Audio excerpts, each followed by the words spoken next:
thanks everyone for joining us. I'm really honored to have Jennifer Gordon join us. She's a professional dancer and choreographer by day and a curly-haired neurotic writer by night, as she says. So we're excited she's going to take us to Portugal. So we're going to journey to Portugal. So Jennifer, thanks for joining us. Thank you so much for having me. So why did you choose, tell us the story behind choosing Portugal? Okay, so this was back in 2018, and my fiance and I, he was just my boyfriend at the time, always look for the best travel deals we can find. And something popped up about Portugal being one of the least expensive places to travel. And I didn't know anything really about Portugal at the time. So I did a little bit of research, and I found that in 2018, Porto, Portugal, which is where we kind of were centered, had 30% of their buildings were abandoned. Oh. And strangely to me, that's exciting because I like urban exploring and I like seeing abandoned buildings, and I like the whole process of revamping buildings and architecture. So I saw 30% abandoned, and I thought that might be kind of interesting and a dream spot. I'm sure it's different now, because even when we were there, all of these abandoned buildings were getting bought up by people with money and being turned into Airbnbs and hotels. So it was very much a city about to burst into tourism. So that was why we chose Porto. And then I ended up finding an inexpensive hotel online and really inexpensive flights. So for my fiance and I together, it was $1,040, not each, together for over a week. And so oh my God. Again, we didn't know anything about Portugal other than a lot was abandoned, and so we booked it and just thought, okay, we'll figure it out when we get there. We do usually plan pretty far in advance, so it gave us a lot of time to research and dream about it and think about it. So what time of year did you go? I'm sorry, you might have mentioned that and I missed it. Didn't. We actually went at the end of February. Okay. So very much off tourist season in 2018. I looked at the weather, and it said, I'm from New England, so I'm used to it being cold. It said it was going to be, in the 50s or 60s on average. And typically on average, they didn't get that much rain at that time of year. Though the week we were there, all of Europe was kind of in this giant storm. It snowed in England. It rained literally nonstop when we were there. There were just like a couple days where the sun came out for 10 minutes. Oh my God. But strangely, it was wonderful, because then there really were no tourists. Like, we were on tours by ourselves. We were walking down empty streets. Oh, wonderful.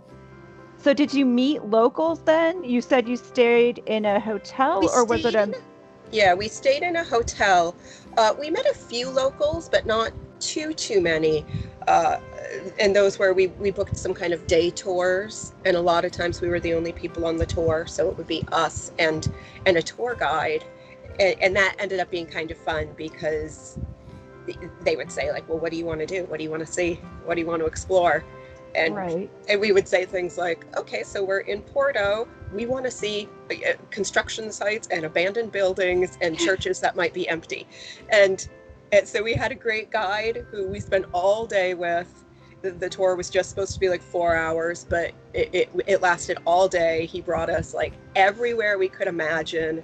He was patient while I followed a little stray cat around streets to try to take its picture. He let me. He's like, well, we'll just let her go on a cat adventure. So you mentioned you did some planning, a lot of planning then, once you bought the tickets at this amazing price and booked your hotel. And so we did do a lot of planning. We planned a few different day trips. Not all of those came to fruition. It was, honestly, this is one of those vacations where everything that could go wrong did, but it didn't ruin anything of the trip. Like it, so we had planned a day trip to Spain, which never happened because our guide never came to pick us up, uh, which was just strange. That was our first day there. Uh, we planned a day trip to Braga, Portugal, which has the most beautiful cathedral in the mountains I have ever seen. So Oh. that's the Braga Cathedral. The morning we were there, again, there were no tourists. It had been raining for a week, and it stopped raining for a little while, and it was just this beautiful cathedral in the mountains covered in fog. Oh. So Wow. it was like being in a fantasy movie, like just walking through the clouds, walking up these winding stairs to this beautiful cathedral that looks like a castle. Uh, and we were the Yeah. only people there. It was us and our tour guide. So what were some of the other tours that you booked? And you booked these ahead of time then? Yeah, we did. We booked everything ahead of time. We also did a tour to Guilhermes, which is another town in Portugal, to see an abandoned castle, which was, again, lovely. Uh, it looks like Lord of the Rings type of Oh, things wow. because it's just so raw, no ceiling left. So we did that. We booked, of course, because we were in Portugal, a wine tour. So we went to see how they make port wine. And so that was very technical. I think I was thinking it was just going to be more drinking wine, Right. and it was a lot of how wine is made. And Oh, everybody on, we had this little group of us, and we all just kept saying, like, when is the wine happening? Like, right. when do we get the wine? Bring out the wine. I know, and they kept bringing us to little rooms and showing us wine, and we're like, this is it, this is the wine. And then they're like, no, no, no wine yet. Oh, Uh, oh dear.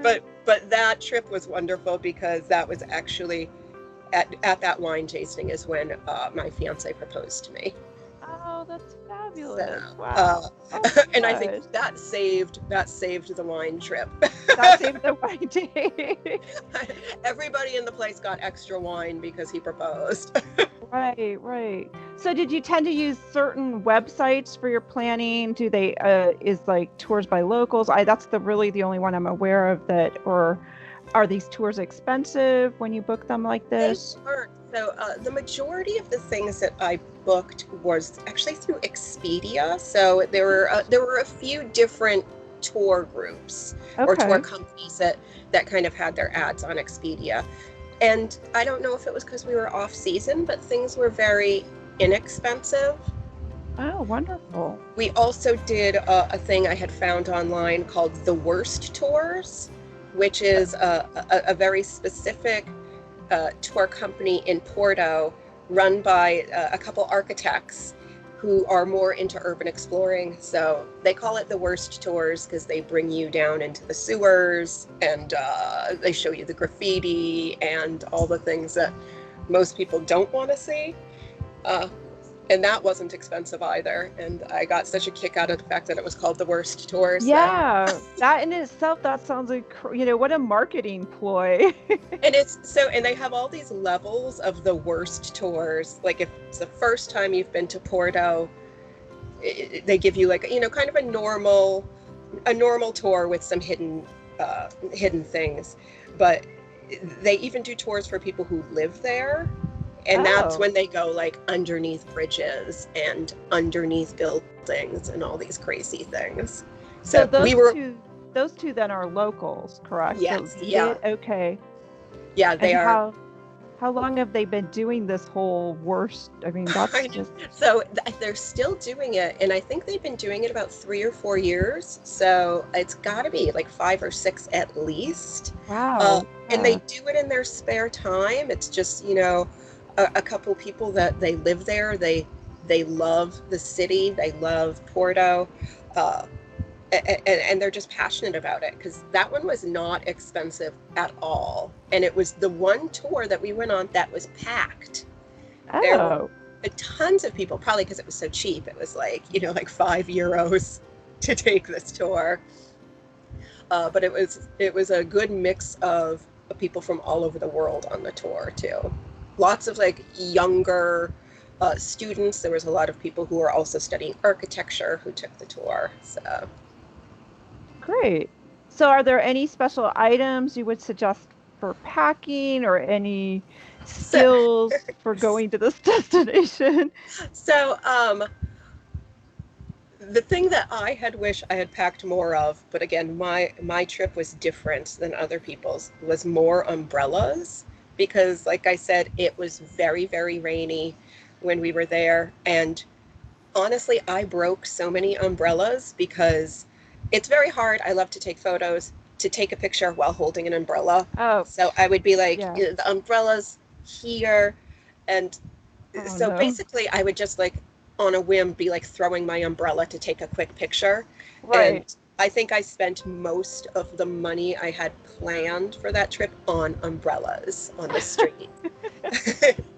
So, so yeah, for me it was umbrellas, but I'd also say really good walking shoes, because Porto is an incredibly walkable city, but it is very steep and hilly at times and lots of cobblestone.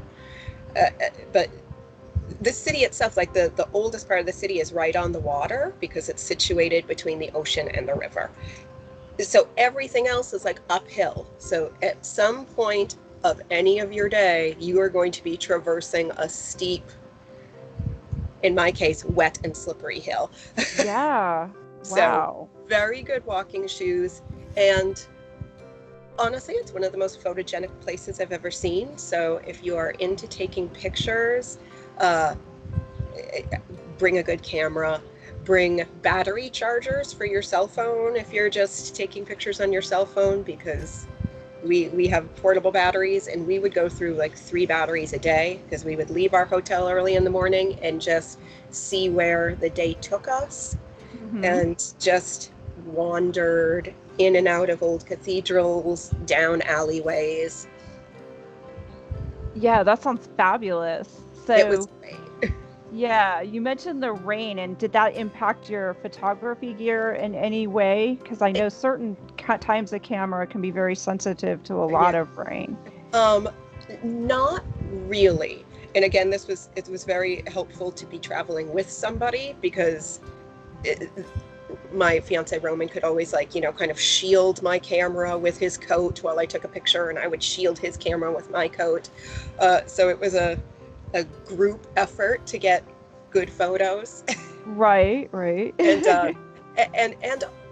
a lot of it, like, we could kind of hide underneath something, like underneath an awning, because there was so few people that were around when we were there. We could always usually find a place to hide to be able to take the cameras out or the phones out. So how did you feel did you go out at night then too to do some photography? And because it sounds like you just have a really creative eye and you saw some amazing things. So I know sometimes I'll go wander out at night. So how did you feel about being out at night, say? I loved it. I didn't do a lot of photography at night. Okay. And I don't know why. I just didn't, probably because I was exhausted by that point, and usually kind of full from eating. But yeah, I didn't photograph at night, but we did wander around a lot at night, and it felt safe. I'm not a big nightlife person, so people kept saying, oh, Porto really comes alive at midnight. And to me, I'm like, well, I've been asleep for 2 hours by that point. Right. Yeah. Even on vacation. On vacation, I go to bed very early because I get up very early. So, we only saw the nightlife in Portugal on our very last day because we had to get up early to go to the airport. So we were up at like 4:30 in the morning on the way to the airport, and the streets were packed because that's when the clubs were just getting out. Oh, wow. And oh my gosh. we were just like, where are all these people coming from? Yeah. like, our vacation looked desolate, like it was a city with no people. Yeah. And then 4:30 in the morning, streets are packed. There was traffic everywhere. Drunk girls being shoved into cabs. So tell me about the food. What Uh, are some must eats in Portugal or that you experienced? I was worried about this question because I'm a vegetarian, and the cuisine in Porto, where was not overly vegetarian friendly. Okay. Uh, they are really big into seafood because they're right on the ocean. So it seemed like everything had a prawn on it.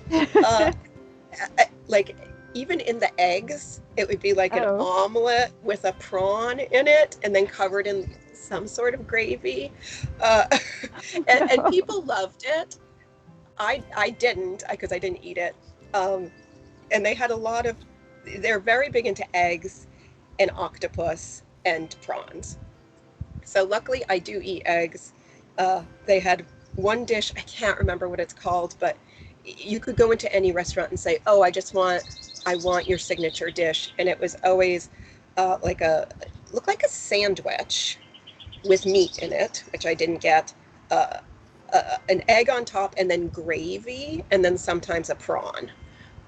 But they Okay. said there were vegetarian options, which was basically a grilled cheese sandwich with an egg on it and no gravy, because the gravy I think was made out of animal something. Right. I don't think I had the typical Portuguese food experience. I did eat a lot of omelets. I am ashamed to say this, but we found a pizza place called Mr. Pizza that was very close to a bookstore that we went to almost every day. Um, and we went to Mr. Pizza a lot. The pizza was delicious, but Right. Well, yeah, it sounds like it might have been a little challenging then for food and and I sort of went into it knowing it might be challenging for okay. food because I have one of my dance students loves Portuguese cooking. He specializes in it. He loves it, loves it, loves it. Goes to Portuguese stores down in Boston. So I knew, and he warned me. He said, "You're just gonna. It's everything has an octopus in it or a Oh. prawn." And I was like, "Oh gosh, well, okay. There's always a pizza place, Right. right?" So we went to Mr. Pizza a lot. It was in this little neighborhood right by. I'm not sure if you've ever heard of the bookstore called I think it's La Livraria Lello, and it is the most beautiful bookstore in the world. Uh, that's what it's called, and it is. It's very small, but J.K. Rowling, when she was teaching at the university right across the street from there, would sit in this little shop before it was famous, and that's where she started to write Harry Potter. Oh, So fabulous. now this little bookstore, I think some of the pictures that you have might be of the staircase in that bookstore. Uh, Now you have to buy a ticket to get in, and Oh, they you only, do? I think it's like €10. But if you buy a book, uh, you get $10 off your book, €10 off your book. So, but if you don't buy a book, you spent €20 to go into a bookstore. To me, that was fine because I bought plenty of books. Right, right. Oh my gosh. and it Fabulous. and it's cool because the universities in Portugal, they wear long robes that like the Harry Potter robes, and they all have scarves for the houses they're in. So Okay. it really, the streets when you're near the university look like Harry Potter role-playing conventions are happening, but that's actually what they wear in their classes. Oh, they do. Yeah. So, and I didn't know that, the tour guide that took us all over the city, he said, "Oh, look, Harry Potter role players." And I was like, "Yeah, I've been seeing so many of them." And then he explained, "No, Oh. it's their uniform. The college kids all wear a robe. If they're in like a specific house, like a sorority or fraternity, they have special scarves uh, that really look like the Harry Potter scarves." Mm-hmm. So So tell us a little bit more about what part of the city you stayed in then, because you're just the way you describe it, then yeah, there so would be different places and how big the hotel is, because that was part of your $1,000 yeah. price, wasn't it? I mean, Yes, it was. So we stayed probably about 3 or 4 blocks from the university and from that beautiful bookstore. Oh, nice. And honestly, the hotel that we had originally booked, I can't even remember what it was called now, but when we got dropped off there in the middle of the night after, I'll get to our kind of disastrous plane ride. Yeah. We got to our hotel and there was a handwritten note on the door that said, if you have a reservation here, you have to go to the Best Western, and it gave us an address because this hotel's closed down. And I was like, what? Our hotel is closed down. We're staying at a Best Western. This is taking some of the romance out of it. Right. But so we found the Best Western. Luckily, it was in like a really lovely little neighborhood with a courtyard across the street and a great grocery store like 2 blocks away and a nice park. So everything happens for a reason, but it seems a little bit less romantic saying, yes, I went to Portugal and I stayed at the Best Western. So we were there. We were close to the university, probably a 15-minute walk down towards the river. That's where all the nightlife is, all the clubs, all the fancier restaurants. Right. Yeah. Yeah. So what would you... Oh, go ahead. No, you go.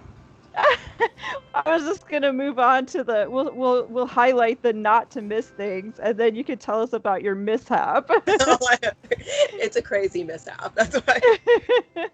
So the not to miss things, to me, I'm a sucker for old churches. Yeah. So there's in Portugal, in Porto, the Cathedral of Porto is stunning, and it's huge. And we went 3 times, and each time it was at a different time during the day, so it looked completely different. Just beautiful. It has a beautiful courtyard, amazing architecture. So the Porto Cathedral, the Braga Cathedral, which is probably about 45 minutes outside of Porto. That's the one that was in the mountains, in the clouds. Right. And strangely, there is a photography museum in Porto that was great, but it was also inside of an old prison. So it was a very interesting and weird architecture because it was a prison, and then they turned it into a photography museum that also housed cameras from the last 200 years. So it was kind of 2 of my loves in one thing: an abandoned building, right? and photography. And so those were my not miss experiences. But anybody who goes there, I would just say, if you see a church or a cathedral or anything, go in all of them. Sometimes they're just 50 cents to get in, or 1 or 2 euros. And they're so beautiful. And Wonderful. Yeah. And I'm sure it's provided you a lot of inspiration for your writings. And it has, especially I hate to say the abandoned prison of it all, but the abandoned prison. I write horror novels, so I write a lot about ghosts and things like that. So the abandoned places are the ones that I'm most intrigued by. Yeah. All right. So now you're going to tell us about your travel mishap or your lesson learned to share with all of us. I hate to name the airline because I'm sure they're a great airline, but I sort of want to name the airline. I'll tell the story because you're a travel agent, right? You're a travel. Are you? I'm a tour advisor, but I don't. I don't have an allegiance to any particular airline. So I'll tell the story, and then if you say I need to know what airline this is, I will let you know. So again, it's 2018. It's been raining for about 2 solid weeks in Europe and snowing places. Our layover was in Madrid, and that's fine. The Madrid airport is the Madrid airport. It's not super organized, but it is what it is. Our flight was very, very, very delayed, and that's fine. But all of the flights were delayed because it was raining that hard. Yeah. So the airport was jam-packed with just like more and more people. No flights were leaving. So Oh my God. we were there for about like 7 hours, 7.5 hours waiting. Finally, we get on a plane and we're so excited. We had to run across the tarmac, and it was literally like 3 inches of standing water. So we Oh my get on this goodness. little tiny plane to get to Portugal, and they didn't even allow us to have our carry-ons. They took everything and checked everything. And Everything. everything, like besides like a tiny purse. And Wow. I only travel with a carry-on, so to me I'm like, oh gosh, I'm separated from my luggage. You know, I would have packed more had I thought this was going to happen. Well, and I would have been worried about being separated from my camera, which Yes. may have. Yeah, I know. And like sometimes I'm like, can I jam my camera in my small purse? Yeah. So they checked our bags, and so we get on the plane and we see, we finally get to Portugal. And everybody on the plane at that point is kind of cranky because everybody now has to go pick up their bags, and we're waiting at baggage claim for probably like over an hour, and everybody's getting worried. And then all of a sudden the rumor starts floating around that we're not in Porto at all. And we were not. They landed in Lisbon, which is on the other side of the country, and didn't tell anybody. Oh. And a lot of people on our plane were Portuguese, so they spoke the language. They literally just dumped us off, and they were just like, baggage claims over there, bye. So we're all sitting there going, we're in Lisbon? And then, we're trying to communicate with people. We're like, what airport is this? And they're like, it's Lisbon. And Lisbon is on the other side of the country to Porto. So that was the first panic attack of the day. Because we don't speak a lick of Portuguese. We did find some people who were very nice that helped everybody on our plane. It took us 3 hours to finally all get our bags, but we had no idea what to do. We were trying to communicate with the airline that I have not named yet, and they said it's too expensive to put you all on another plane to Porto, and we can't even land there because it's raining. And they're like, it's not raining that much, is it? So again, we were all flabbergasted, an entire plane worth of people. And then finally somebody from the airline says, okay, we have transportation for you. And we said, okay, like thinking we were going to get on a train or something. But then they put us on a bus and drove us across Portugal, which takes about 7 hours. And it took us well over 24 hours to get from Boston to Portugal to Porto. So we can say we've seen almost the whole country because we took a bus ride across the country. And Right. So we finally, we bus across the country. They ironically bring us to the Porto airport to drop us off and to like, look, see, ta-da! Because in the contract, really, they just have to get you to that airport. And that's, So they're like, oh, okay, we're at the airport. And that's when we took a taxi and found out our hotel was closed down. And then the next morning, our tour guide didn't pick us up for our day trip. So we thought at that point that Portugal would be the worst vacation of our lives. And it wasn't. Portugal was so lovely that none of that ended up mattering. But everybody that, like our students and stuff back home, I was just like Facebooking it. It's just like, okay, our flight was delayed. Okay, oh my gosh, we're in the wrong city. Oh, we're taking a bus across the country. And all of our students started just tuning in. They just could not wait to hear kind of what happened next. And unbeknownst to me, they all knew that Roman was going to propose to me on that trip. So they were also waiting for that. But they were all back here in New Hampshire going, I don't know if he's going to be able to propose to her. Everything is going wrong.